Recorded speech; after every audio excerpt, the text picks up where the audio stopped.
Hello and welcome back to Shakesyear. We are getting towards the end of Edmund Ironside, and we get to hear from Edmund Ironside today in Act 5, Scene 2, which is the final scene of the play, and it's about time because things are really coming to a head. There was a little bit of a battle that it looked like Canutus won because Edricus went and helped him, and then Edricus had to go and talk to Edmund to be like, no, I wasn't helping him, I was trying to get around behind him so that we could like squish his army in between, but then you sounded your retreat and I promise I didn't run away, I'm still on your side, all of that sort of thing, and Edmund believed him.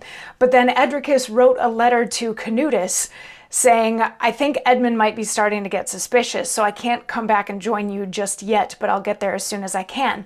And at the top of Act 5, Scene 2, which we heard yesterday, Canutus read that letter and got a little bit afraid because he's like, if Edmund has figured out that Edricus is doing this whole double agent thing, then things could go really bad. But he's like, I have to keep the brave, happy face on for everybody so that everybody else thinks that we're still winning, because I don't want all of my troops to be disheartened. So some of his cohorts, like the Earl of Southampton and his wife, and they're like, oh, let us see Edricus's letter. And he's like, nope, it's making me so happy that I could cry, so I'm not going to show it to anybody. But hey, look, here comes Edmund. He must be coming to surrender.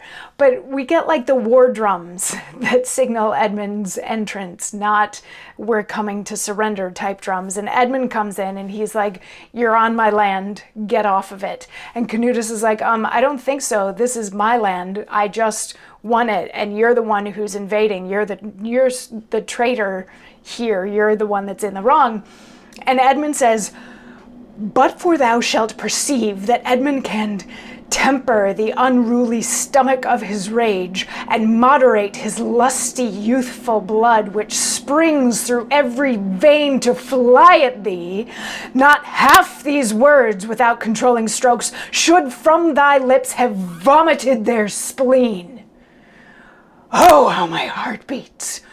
Much ado I have to make it quiet till I answer thee. Art thou the lord of me and of my land? Uncivil Canutus, know'st thou to whom thou speakst?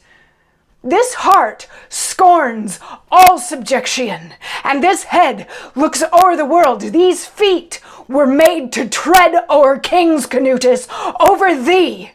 Nay, storm not, Canutus. Learn how to mix thy speech with more beseeming terms, and govern thou thy surly terms with reason, not with rage. I say I am a king, so art not thou. Therefore I am thy better. I say more, I have a kingdom. This I stand upon is mine. Thou standst upon my ground. I say this land is mine, Canutus, it is mine. So Edmund doesn't think very highly of Canutus, is what that boils down to. The first bit of this, he's like, I'm doing everything that I can to keep my rage under control, because if you knew the full force of my rage, you would not say half of the things that you just said to me right now. He's like, he literally says, do you know who you're talking to? Here he's like, I'm a king.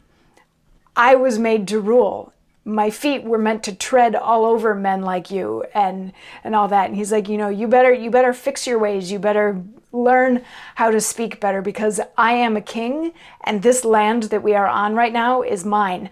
Now, it does feel to me a little bit, and maybe this is looking at it from the lens of 400 and some odd years later, but the last couple of lines where he's like, this is my kingdom, this ground I stand upon is mine, it's mine, I say it's mine, feels a little temper tantrumy, but he is trying to hammer home the point here that Canutus is the invader. We're on English land, and Edmund is English, and Canutus is Danish. So that's sort of what he's getting at.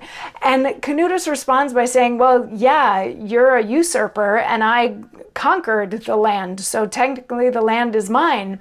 And Edmund is like, oh, so by that logic, anybody who steals something then takes rightful possession of it as long as they're not caught right? There's some back and forth there. They hurl insults at each other, they call each other names, they threaten each other, and Edmund gets so angry that he eventually pulls out his sword, and then Canutus pulls out his sword, and it looks like the two of them are gonna fight each other, but we have to have a little off to the side, let's take stock of how things are going at the moment, kind of a side moment with Edricus, which we will get to hear in tomorrow's monologue. So I will see you then for that. Mwah.